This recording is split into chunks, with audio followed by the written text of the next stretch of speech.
कर्पूरगौरं करुणावतारं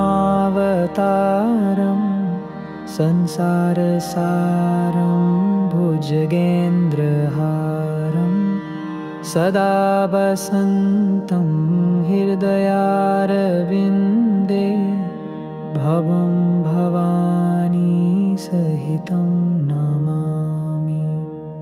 मङ्गलं भगवान् विष्णु मङ्गलं गरुडध्वजः मङ्गलं पुण्डरीकाक्षो मङ्गलायतनो हरि सर्वमङ्गलमाङ्गल्ये शिवे सर्वार्थसाधिके शरण्ये त्र्यम्बके गौरी नारायणी नमोऽस्तुते। त्वमेव माता च पिता त्वमेव बन्धु च सखा त्वमेव विद्या द्रविणं त्वमेव सर्वं मम देवदेव। कायेन वाचा मनसेन्द्रियर्वा बुद्ध्यात्मना वा प्रकृते स्वभावात् करोमि यद्यत् सकलं परस्मै नारायणायेति समर्पयामि। श्रीकृष्ण गोविन्द हरे मुरारे नाथ नारायण वासुदेव जिह्वे पिबस्व अमृतं एतदेव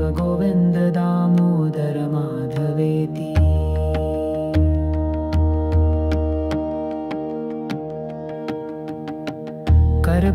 कर्पूरगौरं करुणावतारं